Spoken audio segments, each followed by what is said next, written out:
All right, welcome to the Let's Rock Review podcast, Ooh. where we talk about all things rock and roll. Lately, we're doing all Foo Fighters stuff. What do we got today for him, Kurt? Today we have the Foo Fighters' second studio album, The Color and the Shape, released back in May 1997, May 20th to be exact. Nice. It should be noted that it's the Colour. No, I'm just kidding. Of course, going with the British spelling to shout out the producer of the album. You know what? I'm not gonna lie. I mean, we were fairly young when this came out, and I wasn't sure on the correct pronunciation of the album. I was like, it's like the color, what? So I was confused for many years on how to actually spell color because of this album. it happens. Yeah, Gil Norton, British dude, and so they named it the Colour because I love the story behind it. I don't know if I'm getting ahead of myself here, but it cracks me up every time because you know when you're with a group of friends and you're just hanging out and someone says something like really weird and kind of silly at the same time and you make fun of that person for that for so long. And we do that we have so many of those still to this day from 20 years ago, you know? I was about to say, don't get me started on some of our inside jokes.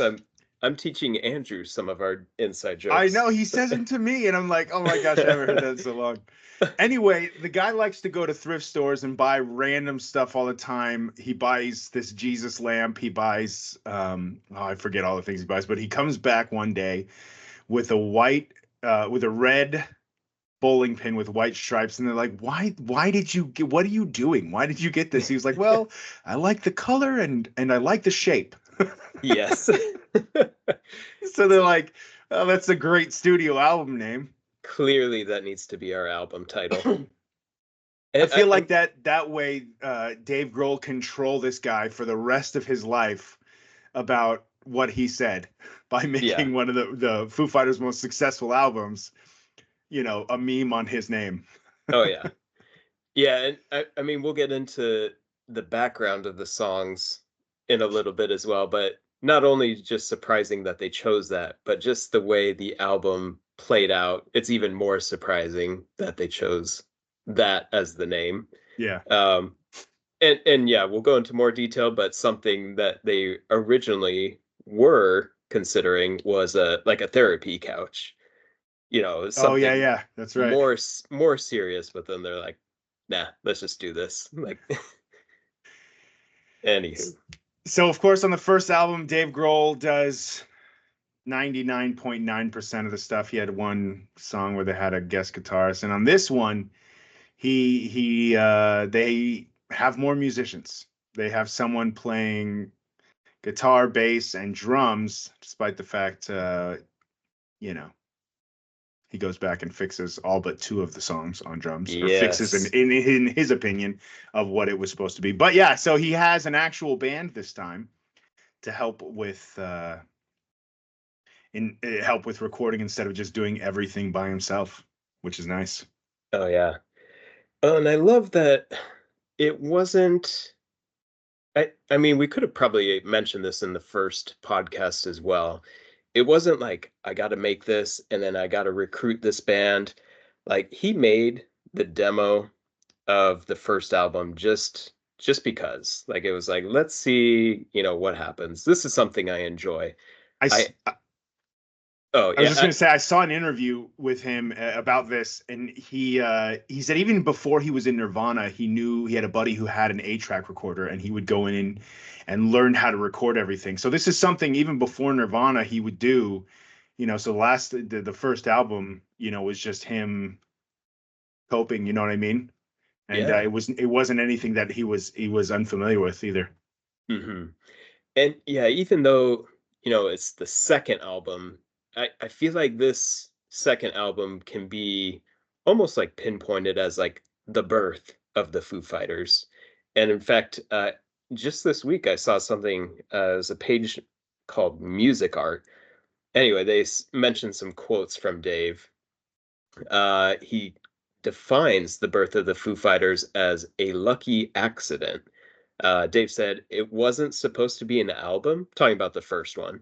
Yeah, It was yeah. just an experiment. It was a demo tape that became an album and then became a band. I had no long-term plan to start a new career, but that record changed my perspective on everything.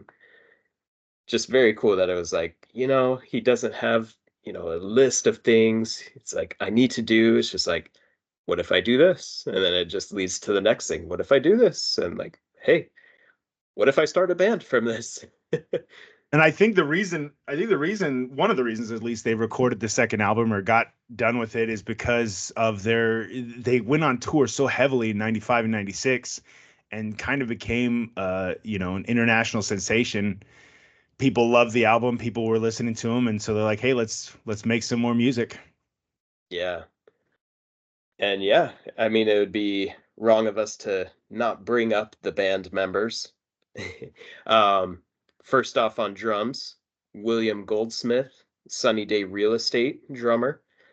This was at a time that band was going through a breakup. So, like, William, he was looking for something. Nate Mendel, he was also from the band Sunny Day Real Estate. He was the bass player. Those that are Foo Fighters fans may recognize that name. Uh, Pretty much a main staple, throughout the Foo Fighters' whole career. And then he also recruited Pat Smear. He was the second guitar player that Nirvana ended up bringing into the band. Wasn't I originally part of that, but yeah. I love that when he went into Nirvana. I remember, I don't know, Dave Grohl said he said this. I'm not sure like in what context, but I remember they said, "Oh, we're gonna bring in Pat Smear to play guitar for Nirvana," and Dave Grohl's reaction was, "Is that guy still alive?" Yes, yeah, I remember seeing that too. I Uh, thought that was hilarious, and that was like, how many years before this happened? So right. And part of it, well, I mean, Pat is a little older than Dave, yeah, but part of it was just the fact. So Pat Smear played on the Germs before Nirvana, and Dave mentioned he's like, we knew how those guys were, so it was more of the fact that they were like, these crazy punk rockers, and he, I guess living a lifestyle that he wouldn't expect to live a long, fruitful life. So yes, a little yes, surprised indeed. he's still around, but yeah, that's that's awesome. What a career, the Germs, Nirvana, Foo Fighters, Yeah, for it's sure. pretty awesome. But yeah, And then these were the band members that first joined, first helped out Dave with the band the Foo Fighters. and the recording, they felt like they needed someone else, so they got Gil Norton to produce the second album.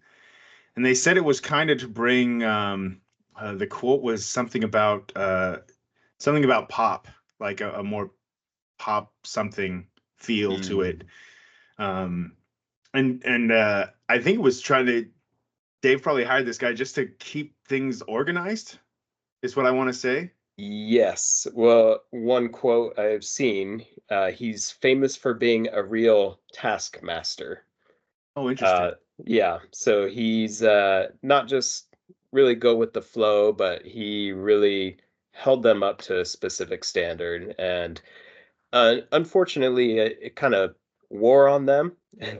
uh, William, the drummer, he brings up how, he played like 96 takes on one song and doing 13 hours of takes on another one. Dave came out and said, it was frustrating and it was hard and it was long, but at the end of the day, you listen back to what you've done and you understood why you had to do it 1 million times. Yeah. And I mean, like, that's got to be tough. And from the sounds of it, I wouldn't have wanted to do that. Not like I would have been able to anyway. But I mean, like to see the fruits of that, like to see the album that came from that, it's like, yeah, I'm glad it happened the way it happened because it's just, such Well, a classic album. in the long run, it made him better too. Nate Mendel said he practiced harder. He practiced more because he knew Gil was going to ask more of him. Yeah, for sure. Yeah, and kind of going along the lines of, famous for being a real taskmaster. He called Nate and William the rhythmless section. That's got to be kind of tough to hear from your producer to say you're, Ouch. Yeah. yeah. But yeah, as you were saying, it drove Nate to, really practice more and, just get to the level that he needed to be. And when you see how they made this album, it's no surprise that some of the later albums went kind of a little more relaxed, especially like the third album was like, yeah, we're just gonna chill Yes. and write music. Like we're not doing what we did last time. Yeah. But the And success of this album in particular shows with the hard work they put in, and there was deadlines and stuff, and they felt pressure. They say it didn't affect the album in the sound or the songs at all, but it definitely affected their behavior and stuff like that with being under pressure to write these songs and all that stuff. And it's got to take some toll on the music in some way if you're like, hey, we got to get through this, we got to do this, we got to bust this out. And how many ever takes they had to do in a single day of one song, and the monotony of it all. yeah. And it's kind of unfortunate. I don't know if you're about to get in it or not. You know, Gil just calling them the rhythmless section. Unfortunately, it probably wasn't just motivation. I mean, for Nate, we see it did motivate him. He got better. But unfortunately, things didn't sit well. Just with Williams playing on the drums. They ended up going back. The songs to Dave just didn't sit right. And talk about pressure, though. I mean, here's Dave Grohl. He's, one of the greatest drummers of all time. He just played in the band Nirvana. And I think he even said, William was pretty young as well. So talk about pressure for him. But, the first sessions, Nate, Pat, Dave, they got together. They ended up re-recording some of the songs. And, well, I should actually say many of the songs, including the drumming. And I guess, Specifically the drumming too, and some of them. yes. So they went back and it was just kind of like, hey, what's going on? And, um, I don't know all the little details here and there, but, Well, it started it's, with Monkey Wrench. They went back and they said, "You look, we got to fix the drums on Monkey Wrench." And William Goldsmith is like, "Hey, I can fly out to LA. I can help." And they're like, "No, it's yeah, okay. We're just gonna fix this one."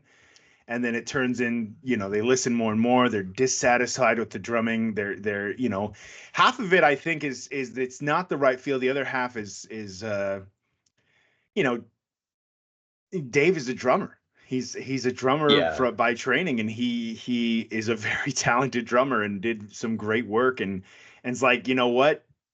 I don't like the way this is going. I don't, and he has every right to do that. It is, he did start this band, and not that it's about the right to do it or not, but he goes back and he says in 2011 in an interview, he says, "I wish I would have handled things differently, but it was yeah, definitely part of me was like, I don't know if I'm finished playing the drums yet." yeah. I've even seen some more recent interviews. They're just doing like back and forth, like this or that, and they asked Dave, drums or guitar, and Dave said drums, Yeah, even though he's playing guitar over all these he's played years. But guitar in a band longer than he's played drums in a band, and he's still loves the drums. yeah. And yeah, so all of this, just didn't really sit well with William, and who's to blame him? That would be tough. It's like, hey, we're going back and re-recording pretty much all your stuff. That's got to be tough. Except for Dolls and Up in Arms. It's like all the songs that and that's Yeah. only compounded by the fact of how hard the work was. You know what I mean? Oh Like, yeah, think for about sure. all the time and effort he put into all that, and then for them to just re-record it, he's like, who no one can really blame him for saying, I'm not going through this again. I'm done. Like, I'm out. Yeah. And yeah, and the thing is, Dave never really like formally kicked him out of the band. It was more like, hey, he acknowledges like, we redid this, we still want you to tour, um, but we still needed to make those changes. And I don't blame William. Just like he declined that offer. It's got to be a tough situation. Hindsight's 2020. If you're to like go back to that date and look forward to see what all Foo Fighters would accomplish, it'd be like, oh sure, yeah, I'll still be a touring drummer. But anyway, yeah, he declined. So Dave did a lot of the drum work for the album, but eventually they needed another drummer to come tour with them since William declined, and in comes in Taylor Hawkins. And um, a great transition, if you ask me. oh yeah. So you got to think back to the '90s, like Alanis Morissette. She was huge, back Yeah. then, and this was like Foo Isn't that Fighters. ironic though? Isn't it ironic? See what I did there? good, good one, Kyle. um, but yeah, Foo Fighters were just starting, and if like you're thinking music nowadays, a lot of people nowadays might not know too much about Alanis Morissette, but she was the thing back in the '90s. So anyway, Taylor Hawkins was doing the drumming for her, and Dave actually contacted Taylor to see if he knew of a drummer, which I thought that was kind of funny. It wasn't just like, "Hey, Taylor, come drum with me," but it was like, "Hey, do you know of a drummer?" And pretty much, long story short, Taylor's just like, yeah, me." Yeah, I know a drummer. Yeah. I know him pretty well. I'll call him right now. Right, yeah. So, and I mean, especially back then, like, I'm sure he was like living a nice, comfortable life, doing the drum work for Alanis Morissette, but something that intrigued Taylor with this opportunity, and yeah, he took it. So, although Taylor wasn't doing the drumming on the album itself, we do see him in the music videos moving forward. So, I think the first one being Monkey Wrench.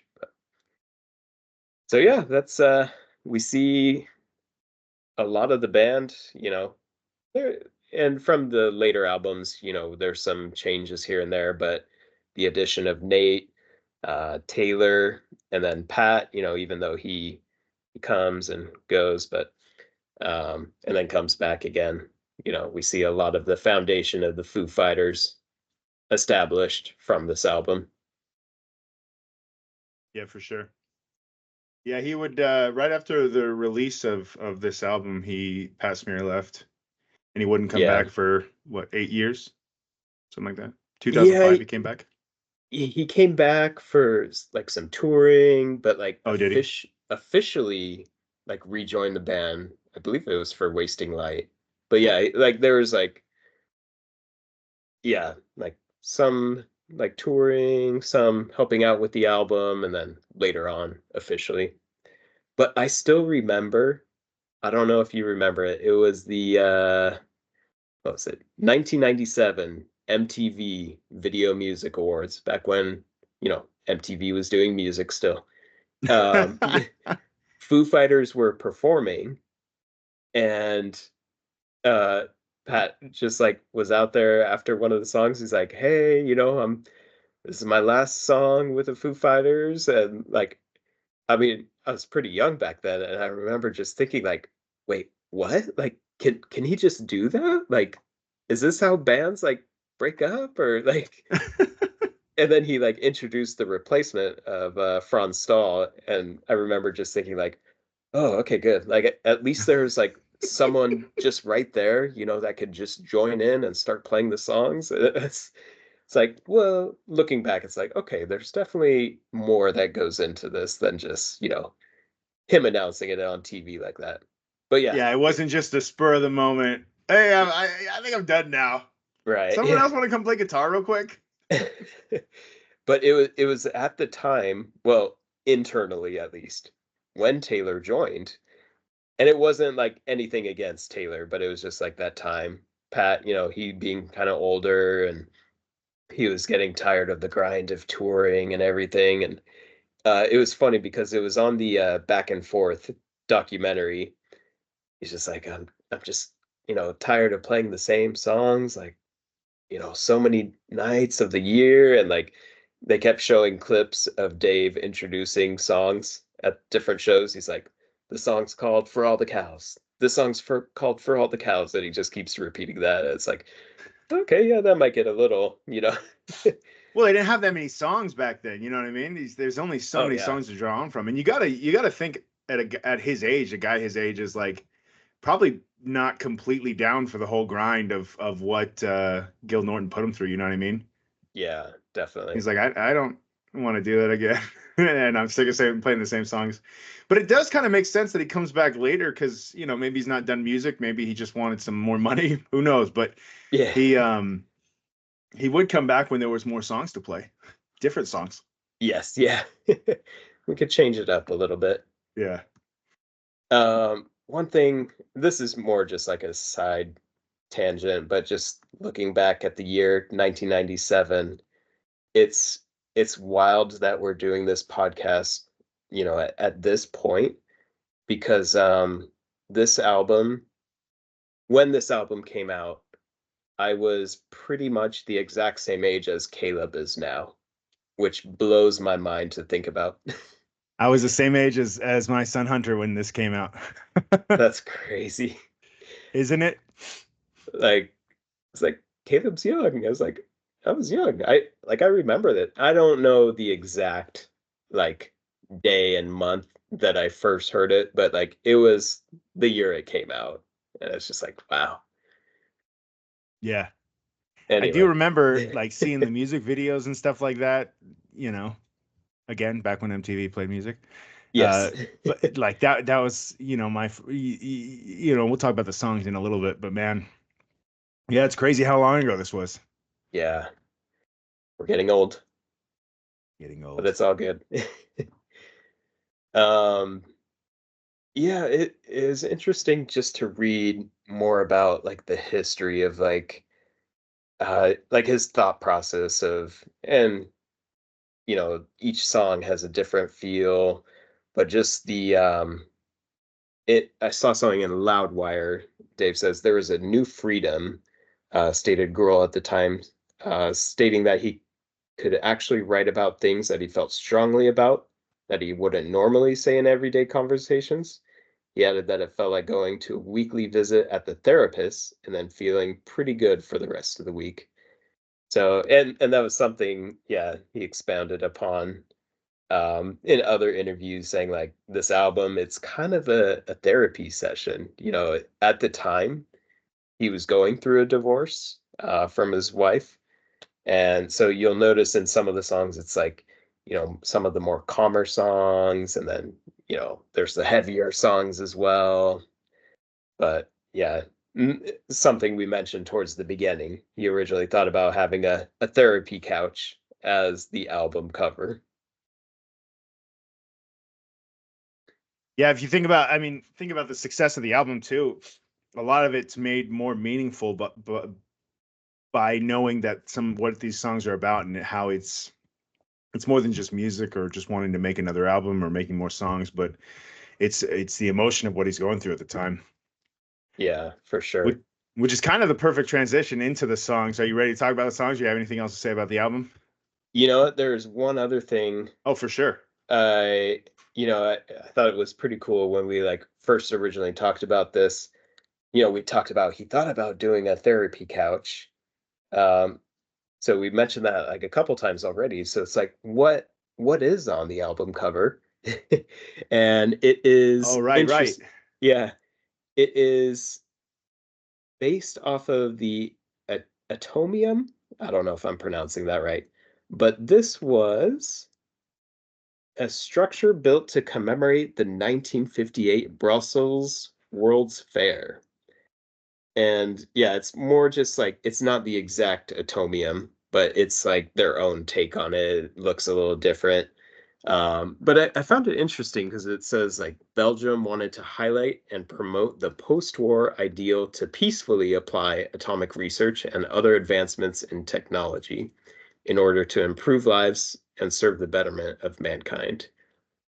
Pretty cool. I don't Yeah. know, what went behind, their spin off of that, just the way it looks, but I think it looks pretty cool. I mean, when I see it, I just think, oh, classic Foo Fighters image right there. So, right?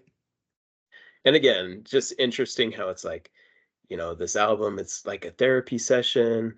The album cover, it's, based off the Atomium album name, just some random thing, I know, you right? know, that was said. So, but anyway, Because at the end of the day, it's still Dave Grohl. So, oh yeah, yeah, for sure. but I can picture like a sofa on the front of this album cover with like a tear in it, like a green sofa with a tear. I don't know why it's green, but like that old school. Oh yeah, That would have worked perfect too, though. definitely. So yeah, the songs, The songs. the songs. Let's do it. We're transitioning now. Talk about a little bit about the songs, and yeah, a lot of them do have that theme of you can tell. Maybe you can't tell he's going through a divorce, but you can tell he's going through something. And when you know it's a divorce, you're like, yeah, this actually kind of makes sense. Then a lot of this makes sense. The first Yeah. song, "Doll," it's all about. Dave said it's about the being afraid to enter something you're not prepared for. You know, Hmm. it's a real soft song. Interesting start to an album too. I think. It almost doesn't even feel like a song, but more just like an intro. It's only a minute 24 seconds long. Yeah, That might fly for like a punk song or something, but maybe not this. I mean, nothing. I'm not trying to like bash on the song or anything, but yeah, I know what you're just saying. yeah, just interesting that very short. Yeah, pretty much you summed it up. Just what Dave has said, and yeah, just looking at the lyrics. One of the things, I've never been so scared. Just going along the lines of that fear that you mentioned. But yeah, it very much fits in with the theme of the therapy session. Just, it's like you're entering in therapy and you're scared, you don't know what to expect. And perfect for the start of the album. Yep, short, sweet, and to the point. Yeah. Monkey Wrench. I love the premise of this song because I think it goes really deep and it's kind of one of those things where you're like, oh, that's so sad, but like sometimes it's so true. It's a song about realizing that you might be the problem in a particular relationship, and the best thing for you to do for that person is remove yourself from that relationship. And maybe, I mean, obviously that's a call out to his marriage, and maybe a level of self-realization that he needs to let go, you know? Yeah. Yeah. And I mean, I didn't have too much more to say about the background. Well, especially like when I first heard it, you know, being so young, I wasn't really paying attention to Oh yeah, I had no idea what it actually meant that. when I was younger, for um, sure. but I will say this song, this is what started it all for me. This was my intro to Foo Fighters. I didn't hear much about the self-titled album initially. After this album, I remember going back and seeing the music video for Big Me, classic. Yeah. But yeah, this song, it I'm not necessarily saying it's my all-time favorite, like I have to pick one, but this song will always be on my Mount Rushmore. It's just like, how do Yeah. you anyway, I remember seeing the music video for this. I'm like, all right, these guys are cool. I like them. I don't think there's any arguing with the fact that this is one of the more iconic Foo Fighter songs. Yeah. First single on their second album. It's a good song. Oh yeah, for sure. I do love the music video. He's coming into his apartment building. He's getting on the elevator. I love The the shout out shout to out the to Big Me. Yeah, Yep. the their song Big Me, but elevator music style. So Yes, that was really good. I if love you're that not touch in the elevator. oh yeah, and he's like bobbing his head to it. He gets to his apartment, he can't open the door. He looks in and it's the Foo Fighters playing. And he's looking in like, wait, what? What's going Yeah. on? And his other bandmates come out of the halls and they're all looking in and seeing the band. And anyway, pretty classic. Yeah, it's a good song. It goes really hard in the end too. I love it. Yeah.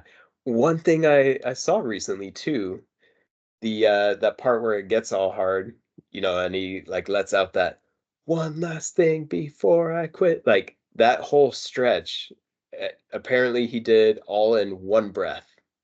Like he Oh, just really? I didn't know that. That's cool. I I tried that. I was like, I can't do that. You know?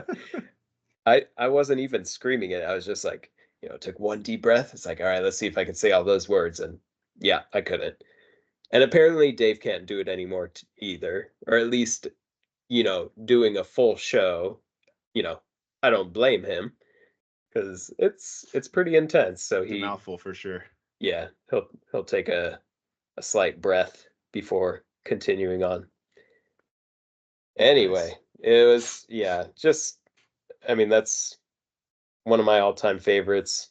Definitely on my Mount Rushmore, and um, I think it always will be, just because it introduced me to the Foo Fighters. Yeah, that's awesome. Yeah. Awesome. All right. Hey, Johnny Park. Shout out to a childhood friend of his. Before the days of social media, Yeah. how do you contact long lost friends? Write a You song write about us, him. yeah. So I yeah, love that. yeah. Apparently, the song meaning is about different things, but he called it "Hey Johnny Park" because when he was young, his best friend was a kid who lived across the street from him, and his name was Johnny Park. And he says we were like brothers from the ages of 5 to 12. I haven't heard from him since, and I was about 14 years old, and I thought if I named a song after him, he might call. I did try looking up to see if he ever did get back in touch with him, and I haven't seen anything, but I, I've heard a few things, but it's just very unreliable sources or just Yeah. not like a specific quotable.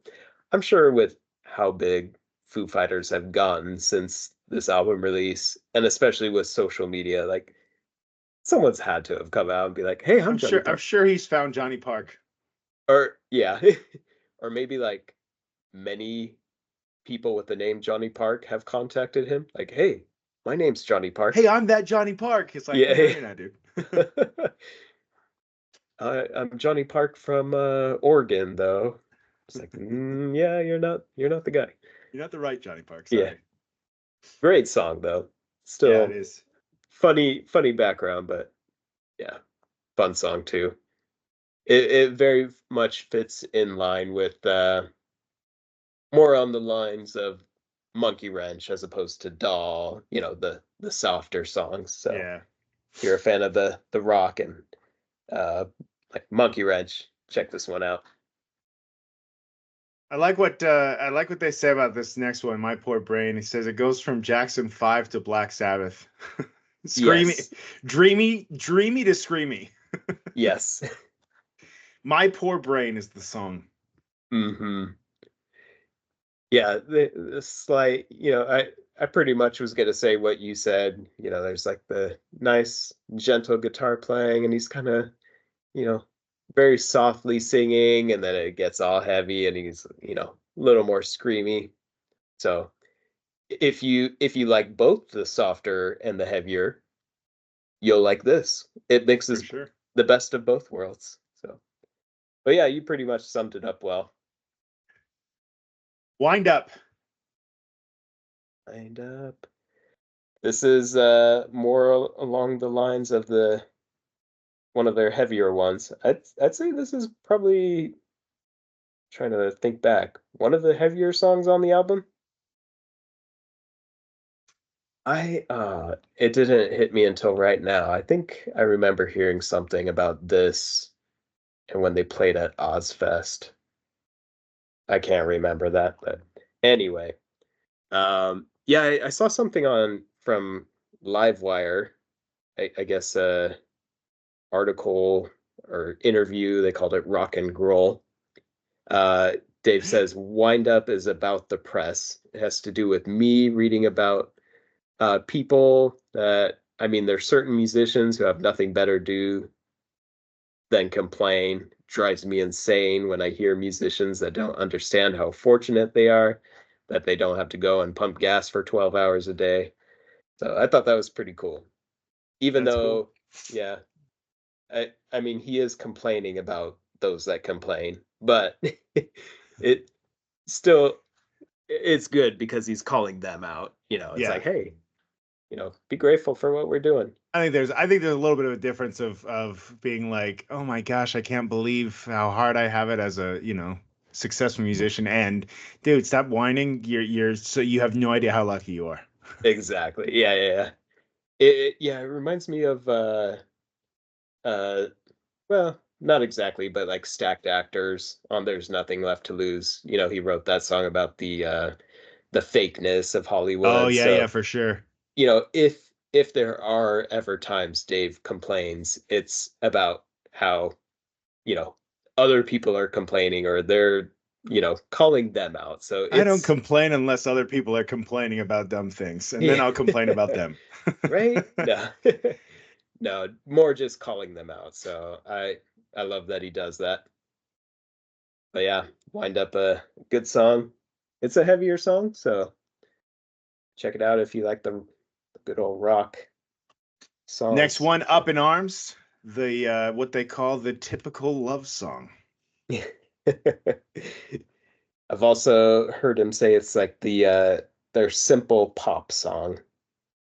I Yeah, I I do love that the intro, nice and calm, just like, you know, nothing too crazy, but then it gets into like that poppy sound. It does just kind of make you want to dance, just to yeah. go have some fun.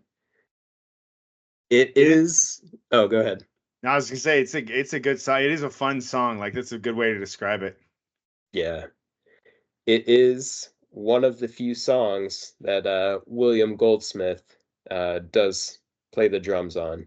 Yes, they Although kept his drums on. just the soft intro. I felt kind of bad. It's like, yeah, you're on the song, but it's just like the real simple, like boom, boom, you know, You got quick. to wonder. Like I know we talked about it already, but you got to wonder. Like, if were they just trying to be nice about it, and they really just didn't like what he had to offer, and that's why they changed everything, or they went back and they were like, we just need to make some shifts, and we don't want to tell him to his face that we really don't like what he has. But to be a fly in the wall on that conversation would have been interesting. Yeah.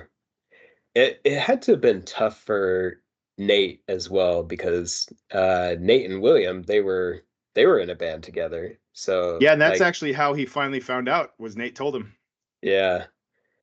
So I'm sure he felt like in a tough some form of situation. guilt or loyalty to be like, hey man, Yeah, here's what's happening. it's got to be tough, but I mean, you live and learn. Hmm. Speaking of people that complain, Uh-oh. no, I'm just kidding. My hero is the next one. I like this too because he says, Dave says his heroes, and Dave's always been, at least on the surface, and I would love to believe this, and there's nothing that I've seen that would make me believe otherwise personally, but he's always been a real humble guy, despite the fact he's a mega star. He's always been pretty humble, and you Yeah. know, just this is one of the reasons why he says my heroes were ordinary people, and the people that I have a lot of respect for are just solid everyday people you can rely on. Wasn't a big fan Yeah. of the megastars growing up or sporting heroes. But he was a fan of just like everyday, normal people who did awesome stuff and were there for other people. Yeah. Yeah. He's There's some other I saw that quote as well. I think it was Headwires. Anyway, but yeah, Loudwire, quoting all the wires tonight. Anyway, We haven't brought up loud. Kerrang at all either, man. I don't have any Oh Kerrang man. quotes today. Oh shoot, I I was don't gonna think be I like, do oh, either. I gotta Google something from Kerrang about this album because I haven't seen anything. But Loudwire Yeah, took Kerrang's place today, so we're yeah. great. Sorry, keep going. Hey, but yeah, just kind of piggybacking what you said, he says in the Loudwire, the real heroes in my life were people that I was close to. He mentions Pete Stahl. He was the singer of Scream. Yeah, He was 17 years old when we hit the road, and that guy showed me the ropes. So to me, he was a hero. He mentions family members.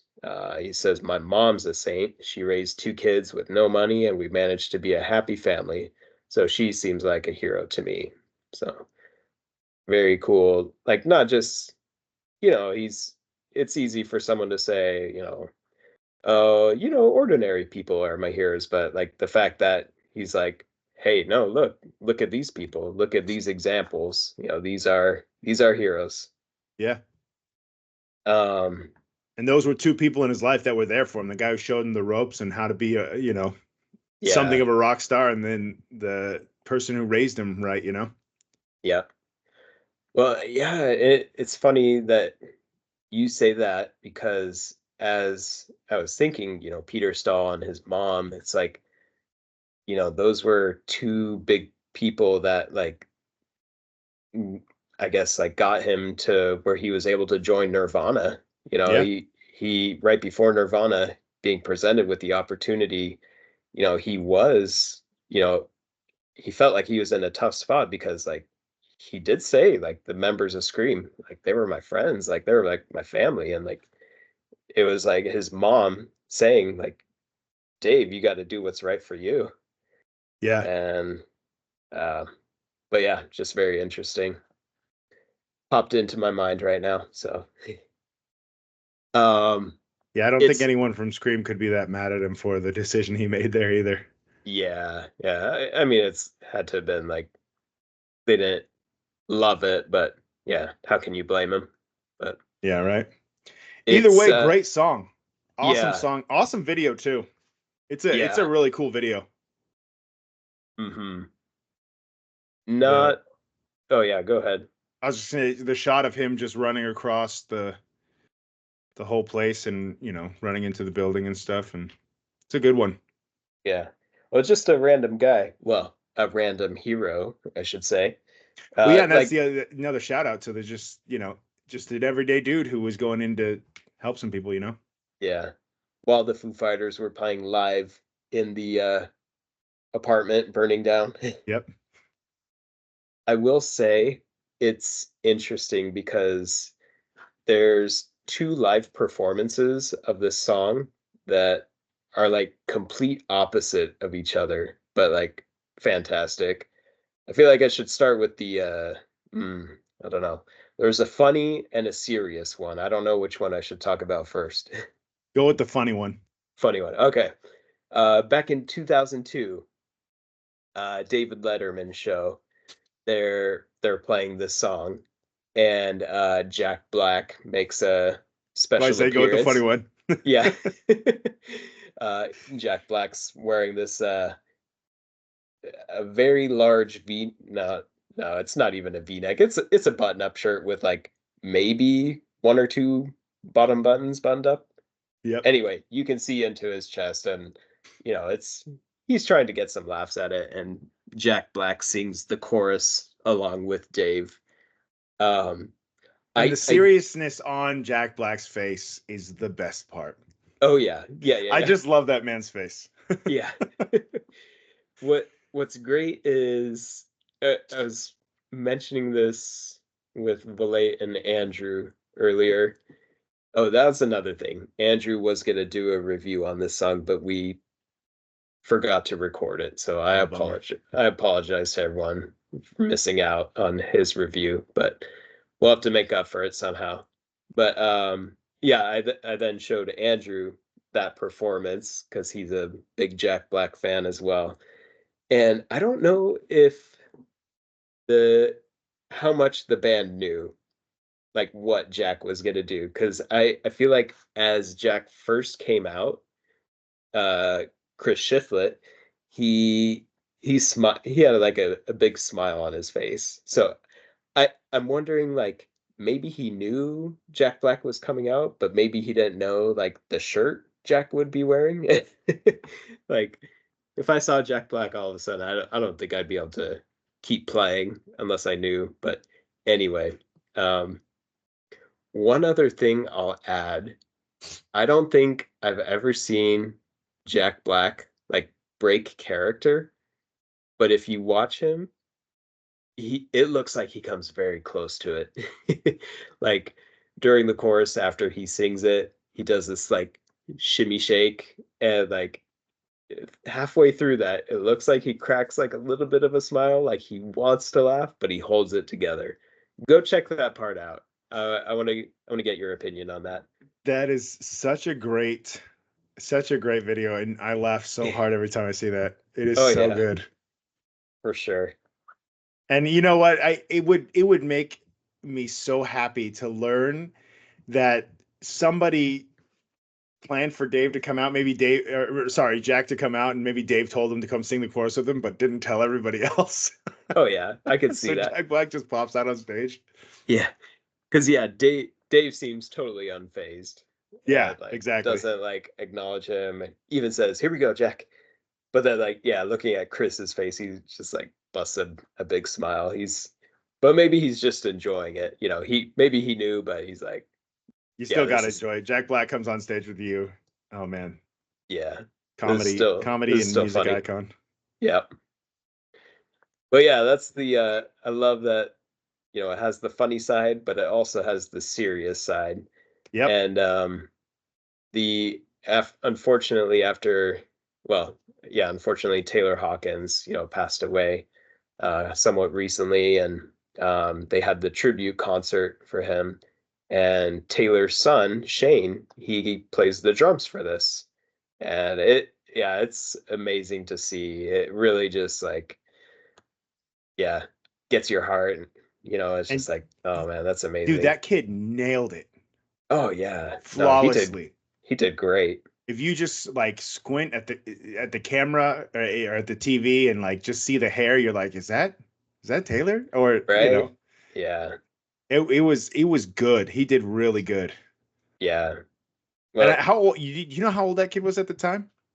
oh, you know what? I wanna say when we talked about, um, the Echoes, Silence, Patience, and Grace album, that was around the time that Taylor, had his baby, so I'm wondering, the show was, like, wasn't it, like, 2022? Yeah.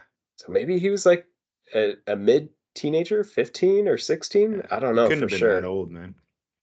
Anyway. but yeah, I think that's what it was, but yeah, he did amazing. And to How lose your dad like that and then just come out and rock the freaking stage, it's just Yeah, awesome.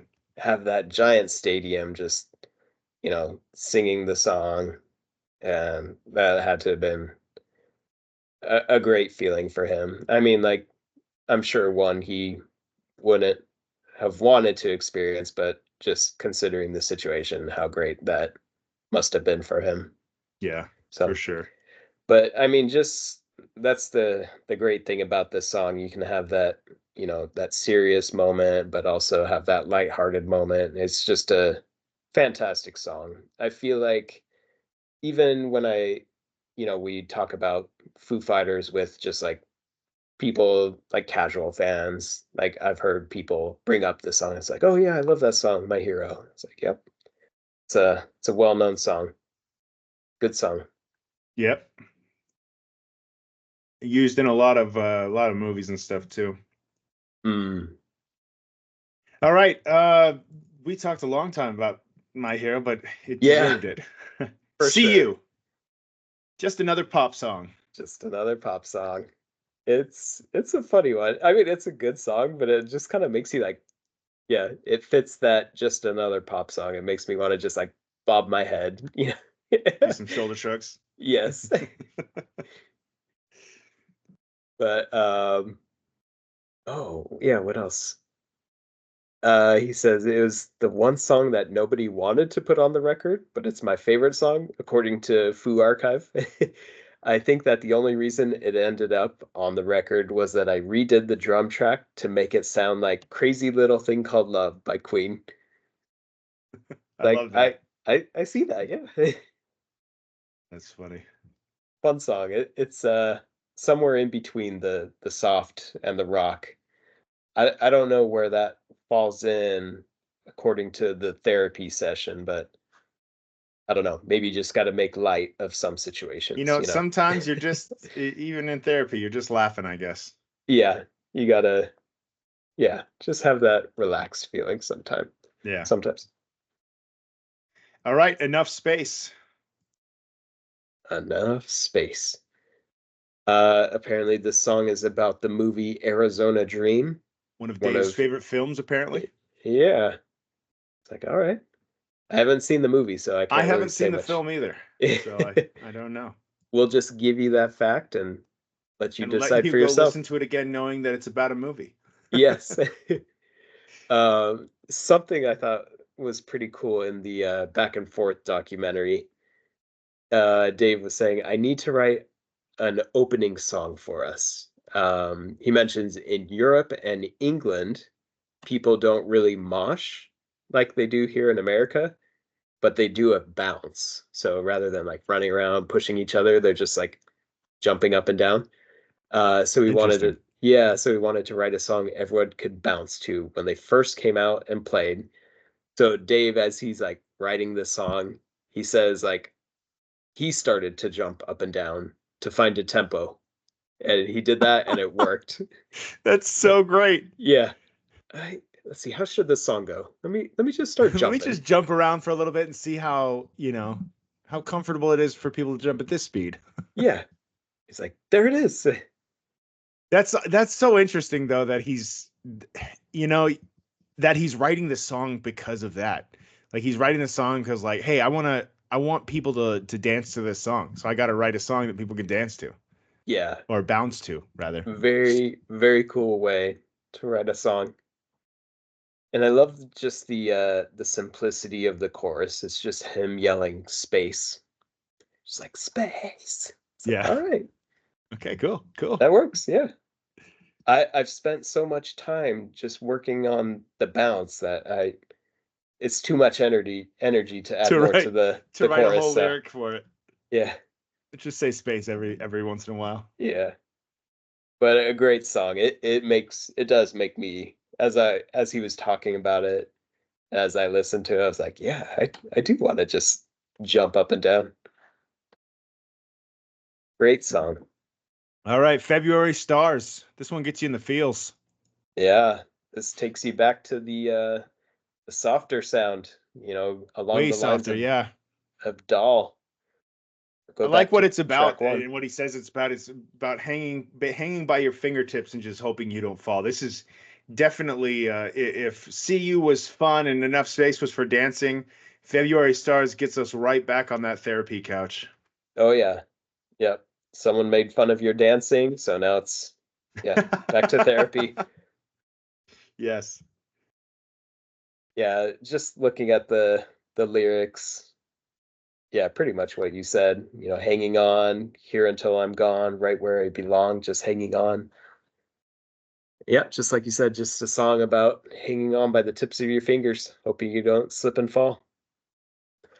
But And yeah, then I do like we mentioned how Doll track one is just so short, but this one he really just keeps it going. It's like, I don't know, over 4 minutes, something like that. yeah.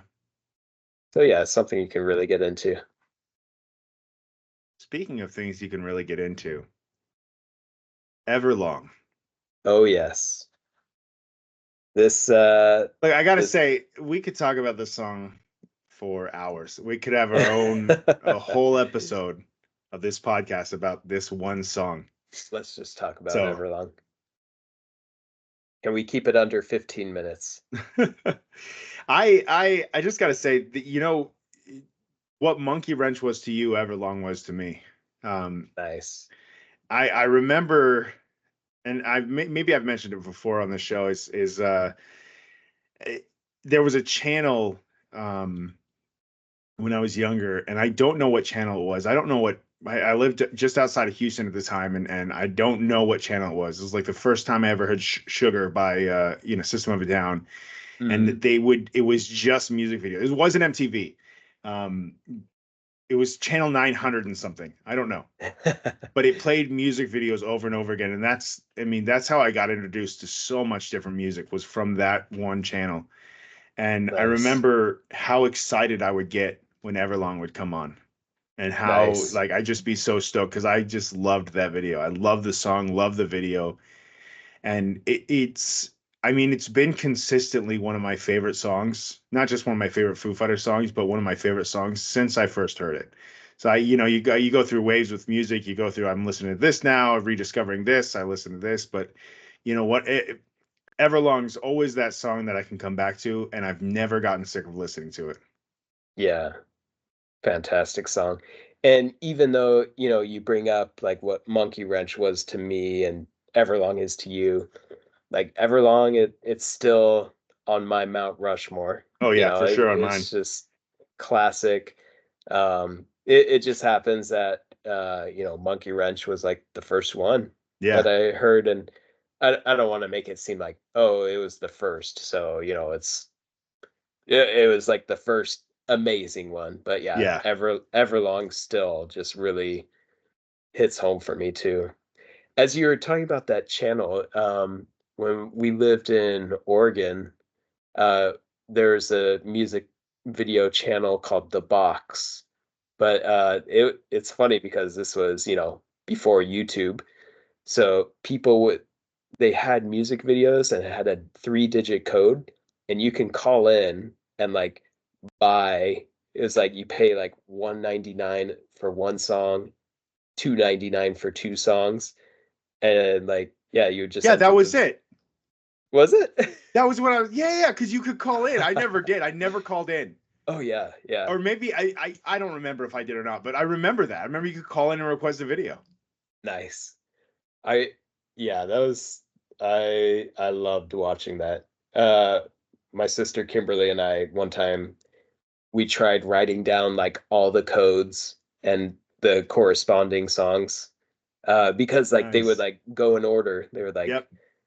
like in between songs they're like, "Okay, here are your options, starting with the band whatever A, here's this 3-digit code," and they would just keep showing them, and so like we were like, "Okay, yeah, let's write them all down and just to have." So, Just in before case you wanted to call in. yeah. Nowadays, with uh I mean, the internet was around back then, but, not as common as today, so we couldn't just, like, But search there was it. no YouTube or Napster yet. Napster. Right, yeah. I love that I brought up Napster. I love that Napster was one of the first things I thought of when I thought of old school internet was, oh yeah, Napster was a thing. Napster, classic. But, yeah. Sorry, going back to Everlong, not just, music video channels. Um, hang on. I've got something from Kerrang here. Yes, there it We is. I we knew yeah, you'd we come through. Yes. Dave says, I knew it was a cool song, but I didn't think it would be the one song by which most people recognize the band. According to the vocalist, he penned the track about a girl he'd fallen for. It was basically about being connected to someone so much that not only do you love them physically and spiritually, but when you sing along with them, you harmonize perfectly, said Grohl. So yeah, it's very as you like listen to the lyrics, you knowing this, it's like, oh yeah, that's what it's about. Yeah. Some of the songs he talks about, he keeps pretty simply and like open for interpretation. But yeah, this one it pretty much says it. It's about yeah, Breathe out so I can breathe you in, hold you in. Definitely about yeah. a girl that yeah. But yeah, There, iconic. Probably one of the most recognizable and iconic Foo Fighters songs. Definitely not just on my Mount Rushmore, but it is my number one Foo Fighters song, and I can say that with confidence without even thinking. I mean, there's a lot. nice. Don't get me wrong. There's a lot of good Foo Fighters songs, but this is it. This one's Yeah. it for me. Well, and you're not alone. Even if like people have other favorites, I don't think anyone can argue against other people having this as their favorite. Yeah, It, there's it's no way. most yeah, it's most likely on everyone's, list of songs being high up on their list as well. Yeah, and if you know those that have seen them live, they typically play this last. This is their farewell song at concerts. This Yeah, song, yeah, and this song also has a good acoustic version. it does. It's I do like the acoustic version. yeah. I'm not too much. I'm not like against it or anything, but like I tend to gravitate more towards like rock songs, but like this acoustic song, I was like, all right, yeah, this is pretty good. Yeah. Fun fact, we had a teacher band in I think I've told you before. I played bass in a teacher band, and Yes. we sang the song at one of our first ever shows. Well, we do shows at the school for the kids, not like, we're not going to sell out stadiums or anything. And our lead singer, and this is kind of sad, but at the same time, it's kind of cool. Our lead singer of that band developed a couple years ago pancreatic cancer, and she just actually passed away well, I don't Oh, want to say a couple, last Friday or Thursday. oh, And geez. so we're going to have a reunion show. We're going to play My Hero in honor of her passing. Just, I thought that was cool that both of the Foo Fighters songs that the teacher band played were from this album right here.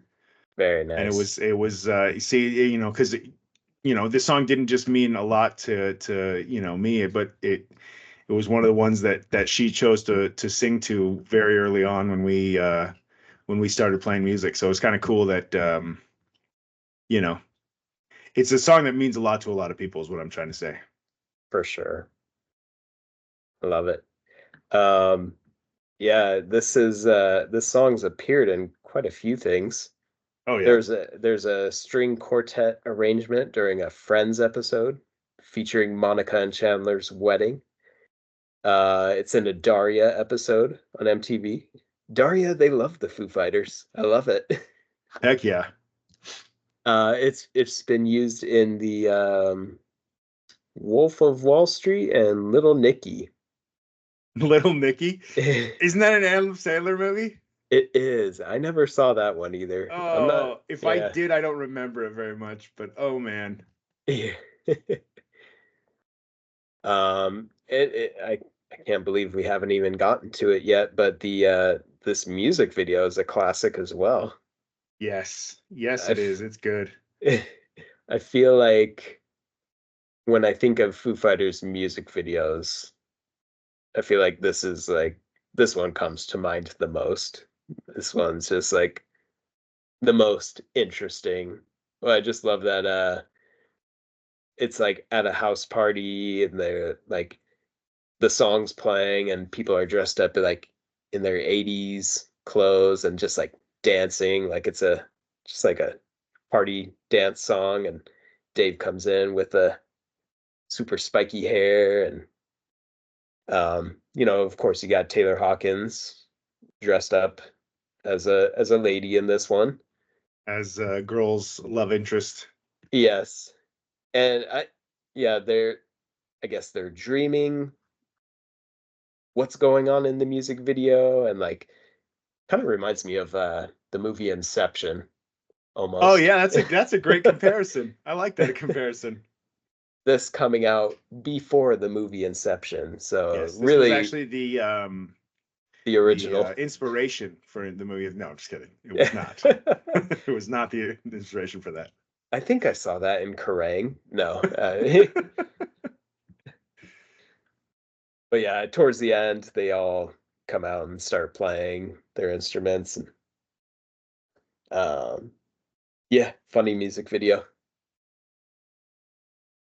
It is Great good. It's song. a mixture of like seriousness because she's in distress and he's got to beat him up, and nonsensical where his hand grows like balloons up and he starts swatting people around, swatting Hitting the the bad bad guys, as it guys. were.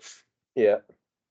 One of the bad Now guys played by Pat Smear, of course, And Nate. and Nate. I was the other bad guy, yeah, for sure. Now, Interesting video, interesting concept, and it's yeah, good. It's really good, for sure. iconic for sure. Now, I think I have now talked about my Mount Rushmore. Have you completed yours? Have you No, I are said I you was holding still? off on the last one. Just I've got an idea, but I just want to wait for my last song. Nice. Yeah, now we've officially talked about all of mine. I've got Monkey Wrench and Everlong off of this album. Best of You and The Pretender. Those are my four. So, I mean, I've got Everlong, The Pretender, and All My Life, nice. and then I'm waiting. I'm waiting on the last one. We'll see. It could be one we've already talked about. We don't know. It could be. I want to go through the whole thing first and Nice. make sure. Right now, it's My, Weenie Beanie. No, I'm just kidding. I just like the for title. for all the cows. For all the cows. This song's called For All the Cows. Definitely top. Mount Rushmore. No, yeah, my top 10 is open, but yeah, my Mount Rushmore, it's like I just don't see those being unseated. Those have been like in my life for so long that it's like Yeah. they've got like meaning attached to them. So there could be some other great songs, but it's like they can still make the top 10. We'll see. We'll have to discuss that later. Yeah, for sure. Its own separate podcast, something like that. Nice. All right. There's other songs. There's a couple more. Walking After You. This goes back to the calm feeling. We're back at the It's a sad song about getting dumped. yeah. We're Another yeah, one we're that kind of hits you in the feels. yeah. It's Yeah, hard to go into just depth after talking about like Monkey Wrench, My Hero, and Everlong to get to like something like Walking After You, and you're like, yeah, let's get philosophical about this. You're like, no, yeah, yeah. I No one wants to talk about getting dumped anyway. back on the therapy couch. Yeah. But yeah, I mean, you look at some of the lyrics, if you walk out on me, I'm walking after you. I cannot be without you. So it's yeah, in line with that getting dumped and just not feeling great and just yeah, back on that therapy couch. But And yeah, then another long song. another long song. And then New Way Home. It's Yes. if the album's the therapy couch, New Way Home is finally standing up from the therapy couch, realizing everything's going to be okay, and walking off into the sunset to live your life. Yeah. Well, it even says, kind of wrapping up the album. It's like the first song, Doll, is all about your fear of entering into something you weren't prepared for, just like you mentioned, Kyle. I go through this whole therapy session and I end up at the last track, New Way Home, when I realize that it's okay. I can make my way through all of this and I'm not that freaked out at the end. Yeah. Ups and downs, emotional pitfalls, but by the end of the day, you realize that you're not scared anymore and you're gonna make it. And we all are. We're all Yes, going to make it. we are. I No, love, it's such a great message, though. Like, hey, there's yeah, gonna be ups and downs. There's gonna be ups and downs in everything in every aspect of life. But you know, it's okay. Don't be scared. yeah. Go through it. I mean, this is already a fantastic album, easily, you know, up there, if not the favorite, one of the favorites. But I definitely gained a greater appreciation just hearing, background of some of the songs, just like what he was going for, just describing that therapy session. And it's like, wow, yeah, these songs, you really arranged it well. And it does fit like that start to finish.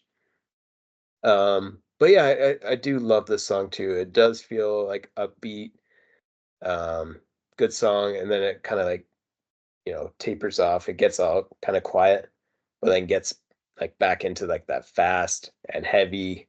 It just makes me want to mosh, not Hmm. jump up and down, Not like no in no.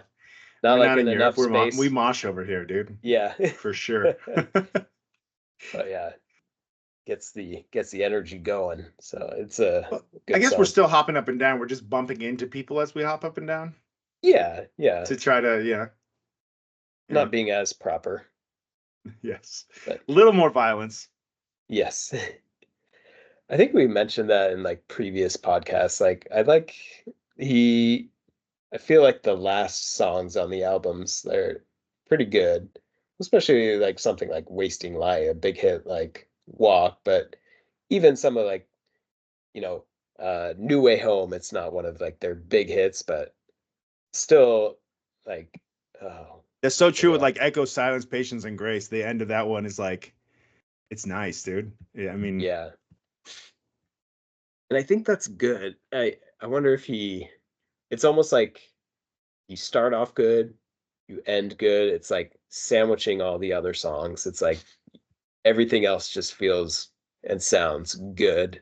It's like beginning's good, the end's good. It's like I know everything else in between is good as well. everything else in between is awesome. But It, yeah, I like how they're kind of choosy with their starting and their ending songs. Like they're thoughtful about it. You know what I mean? yeah, Like it's not just whatever song. Most artists are probably like that, but it's cool to see how there's thought put into the order of things. yeah.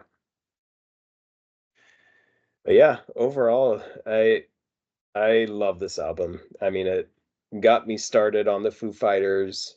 When it came out, it has some of their biggest hits that like even today, people love. Yeah, And I think the songs still hold up for sure.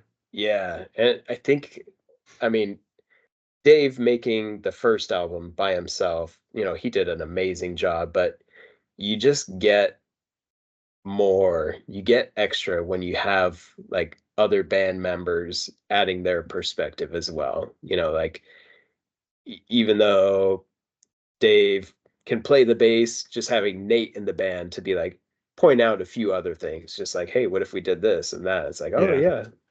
Even if Dave was better at bass, I don't think he really was a bass player, but um just having that different perspective or just someone else to like just focus on the bass, it's like, you're gonna get so much better. And yeah, you can definitely tell going from And the when you don't have first to to worry about second. every aspect of it, you only have to Yeah. worry about, well, ended up worrying about the drums, but in the beginning, he's just like, okay, I'm just playing guitar on this Yeah. one. Other people are doing stuff, so I can focus more on the lyrics and the guitar, not have to worry about all that other stuff Yeah. until post recording, and then he had to worry about the other stuff. Yes. Yeah. But yeah, if you're listening to this, maybe you're more of a casual Foo Fighters fan.